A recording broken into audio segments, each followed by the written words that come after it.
Yeah, good morning, sir. Morning Actually, again. today, today that Prime Minister in Kuwait actually, basically today visit, probably would return today. Um, it's as I was saying, we have already discussed. It's been long. Indian Prime Minister been there. There are 2, 3 middle page essays also around it. And the conversation was around pharmaceuticals, IT, fintech, infrastructure, and security. Earlier, the foreign minister also came to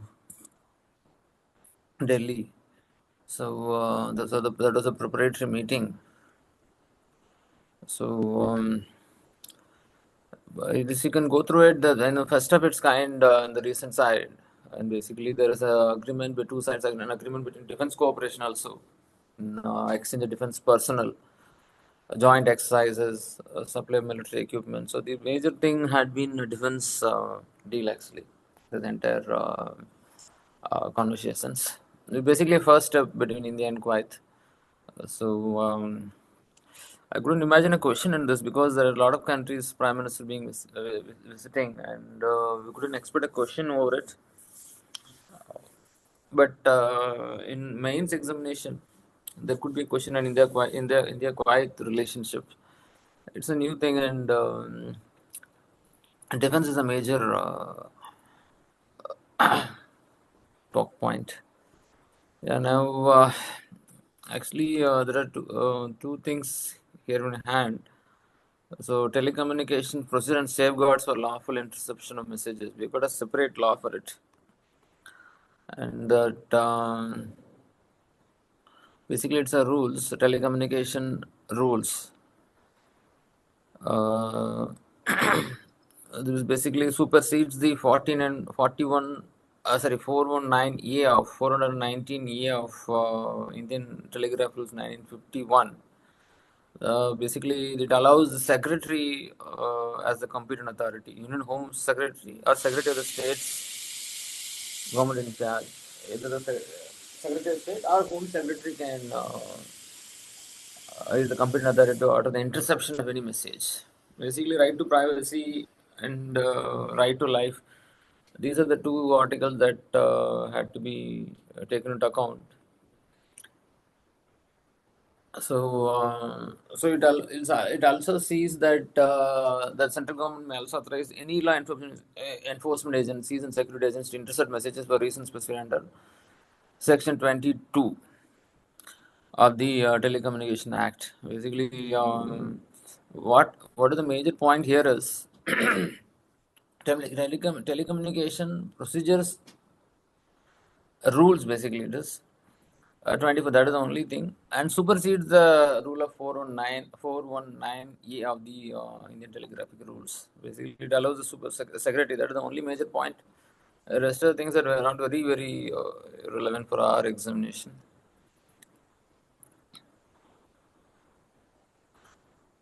So 419A basically no limited number, so they can intercept any third in case interception.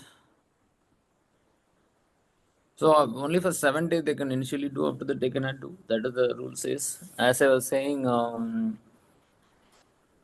public emergency are in the interest of the public safety are the conditions given by the state in 1996 that will come into play. So this you can make note of it. Also, there is an essay about the One Nation. There is an editorial in Hindu about the One Nation on election. So government does not have two-third majority to pass the constitutional amendment to facilitate elections. Basically, the 39-member House now will examine the two bills. So now we require a two-third amendment to go for the election change. So thus the doubt of wait. That is the opinion given by this. If you can go through it.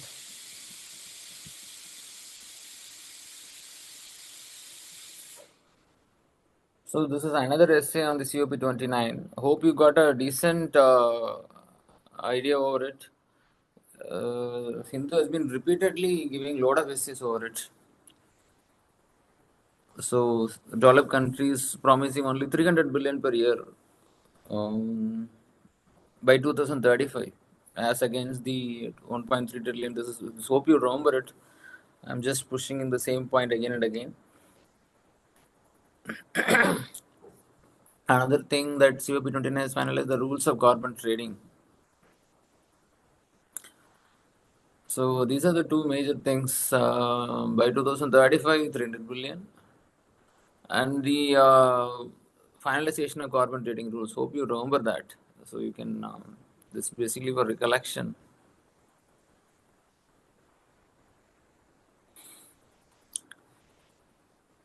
There are other facts have been given in this essay. You can go through this. And then European Union's carbon border adjustment mechanism (CBAM) will be effective from 2026. So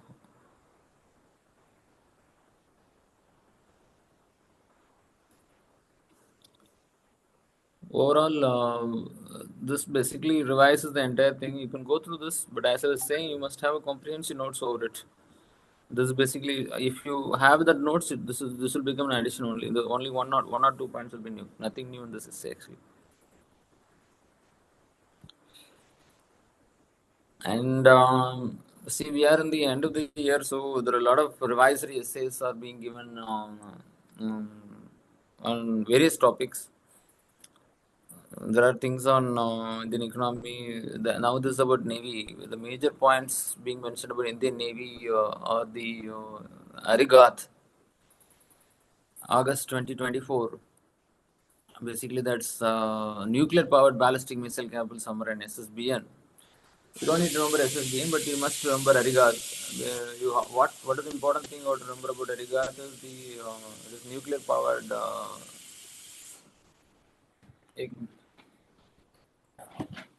It is nuclear, but that is the only thing you got to remember. SSBN, you don't need to remember. So INS Arigat. That's the.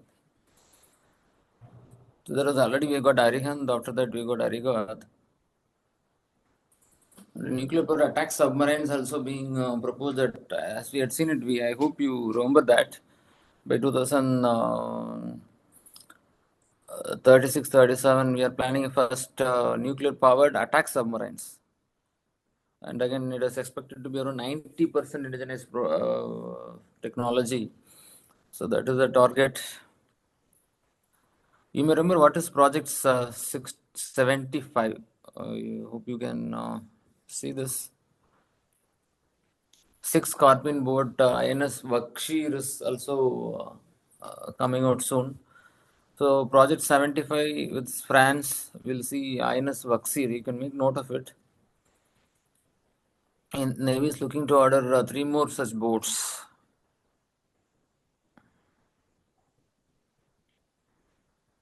You can see what is Project 75 in the Navy. You can also see that Project 75-1, Class 1.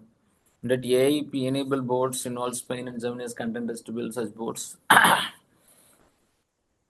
So also some of the hurdles are also being given. Navy's major thing is now Arigat in 24. And then we got a submarine, nuclear power attack submarine. Basically that submarine which can attack, which would come in 2036 with 90% indigenous content.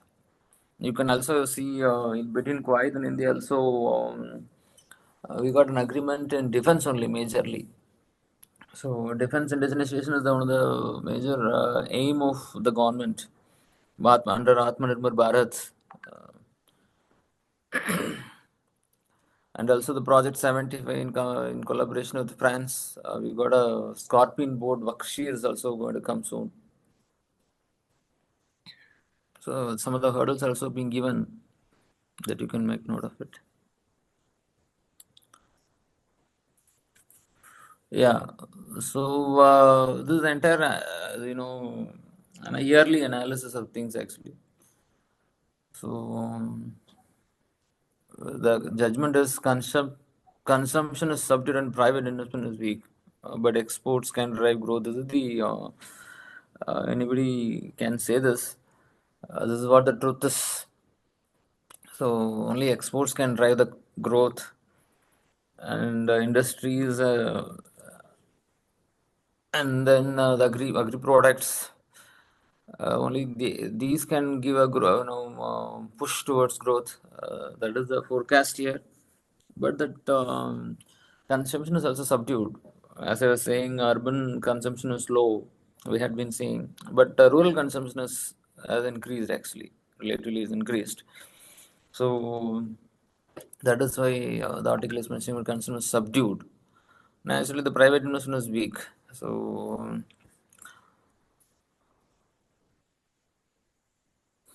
the article is not particularly mentioning any particular sector in which India should focus. Actually, in overall, the article suggests that we must have a comprehensive strategy for the promotion of exports. Only that much it's given. Where India must focus is not at all mentioned in the entire essay. But there are interesting fact that 13% of our GDP is goods exports is around is contributed by the exports. 13%, 13% of GDP. So if it grows, growth numbers will not disappoint us. That's the suggestion. But import is also increased, and we call the trade gap is also increased in the last month. We're suggesting that government must take a firming up steps to ensure good export. This you can go through it, but I could not see much in this.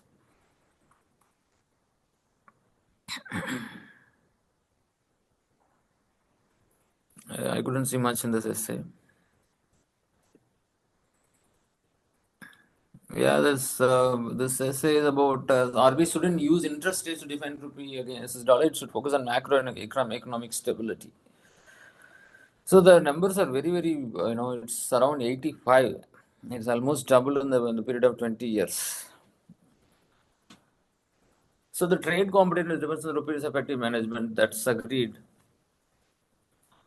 So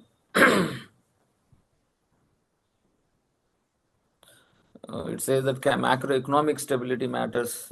That's the truth. But uh, you know, having a great production sector and supporting service sector can only do a macroeconomic stability. It could provide. It's a huge thing to come.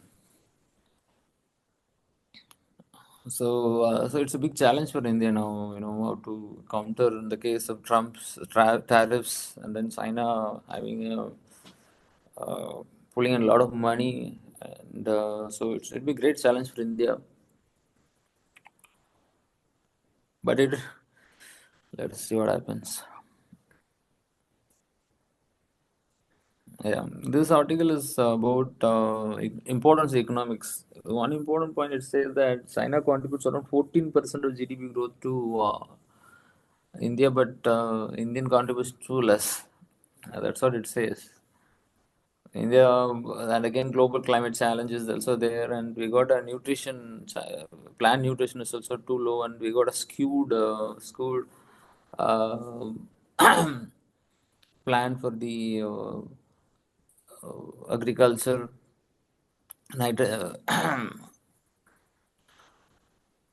Among the nitrogen, phosphate, and potash for the nutrients, only nitrogen is higher. That's what the article was pointing out.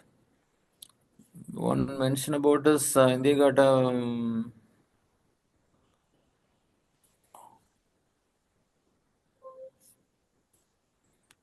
interesting program called PM Kisan. We got Operation Green.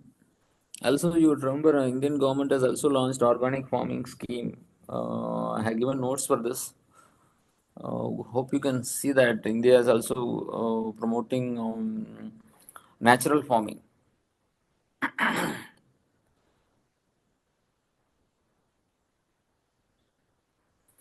this article suggests important point of this is agriculture today is not just a production basket, it has to be treated as a food system from production to marketing to consumption. So it's not only it's a very interesting point.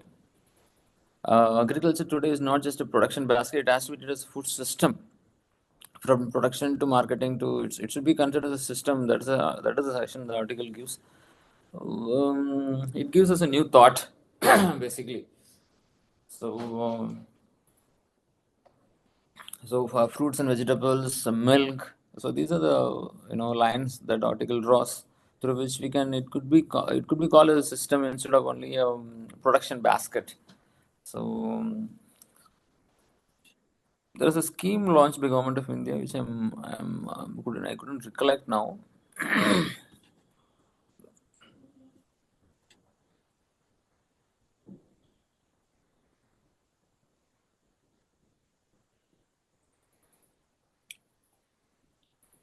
We also say that agri R&D is too less. It's currently less than 0.5% of the agri GDP. That's also another point. Yeah, this is what that natural farming mission, sustainable agriculture. So this is what I was mentioning, natural farming mission. So clusters of natural farming area would be supported by the Government of India.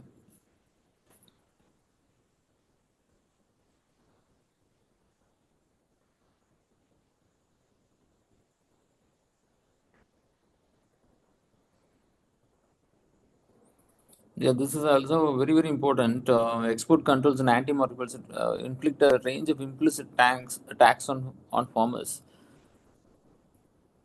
So this article compares India's policy with the other countries. 50 major countries of the world. A common methodological framework to estimate the impact of various agricultural policies.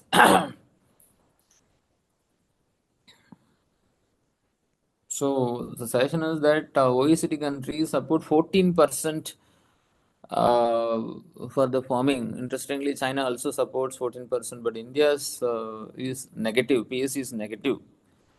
So producer support estimates (PSC) basically that actually indicates how the government's policy kind of supports the agri products, where China is of plus positive 14%, but India is of minus 15%. So this is the tragic state actually, and that's what the same mentions about. So it's very interesting essay. It must help you in writing essays, in particularly in the subject of agriculture.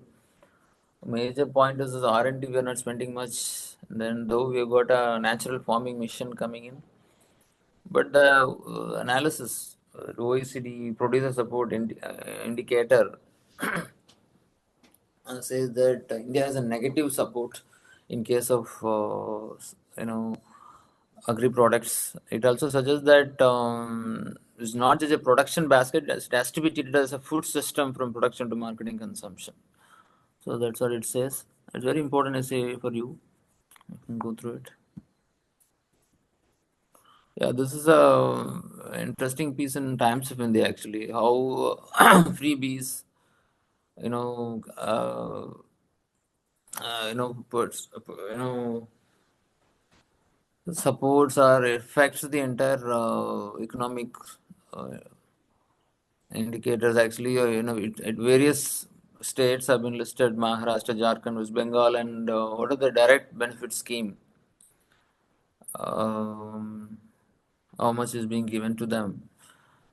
So each and every have been listed. Actually, particularly women has been targeted.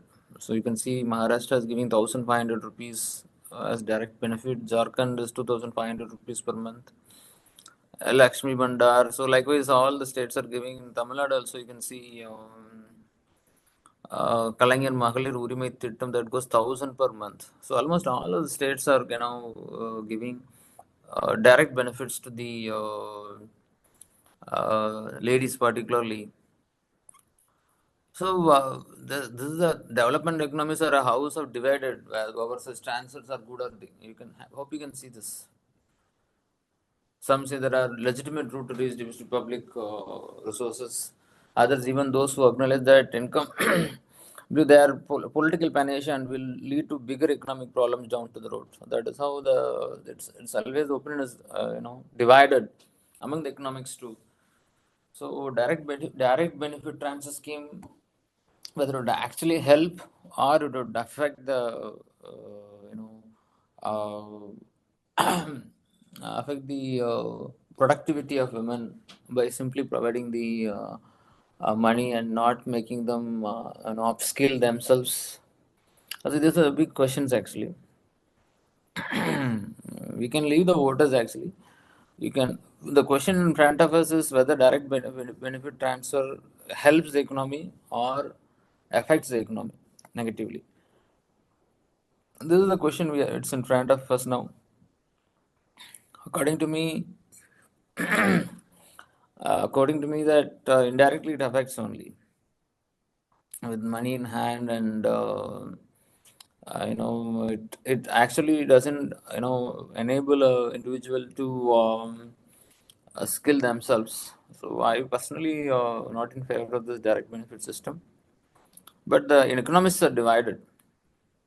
So we can give both positive and negative of this direct benefit system, whether it affects and whether it it is useful or it affects the system or it benefits the economy. So we can put positive and negative in favor and against, but there is no conclusive opinion over it. That's a long essay how women are being benefited. You can go through this.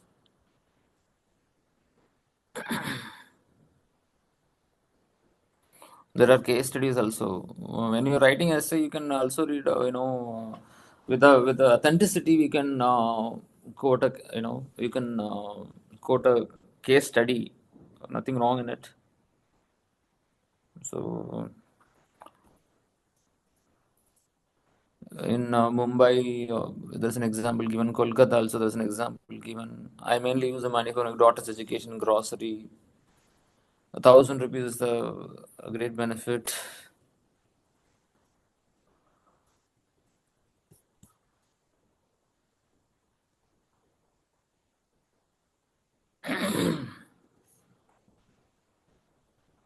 How the implementation could be a problem, how the government can continue, and how the local government authorities are, could be could play spoil sport the entire chain. A lot of issues are being raised. So that's it about that. The 2 pages, entirely about the direct benefit transfer schemes, positive and negative. So it analyzes the RBI report on state finances, identify subsidies on and identify subsidies. Basically, government is also is not favor of giving direct benefits. That's what the this report's analysis indicates. But you must know that so the example of Brazil also you can quote.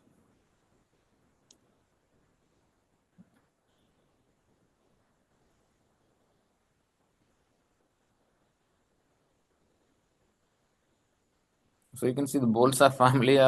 It's a scheme announced by the Brazil president so that he could reach it become an electoral victory. So again, Pakistan also you can see there is a similar scheme of that style. They were able to garner votes and get the public appeal.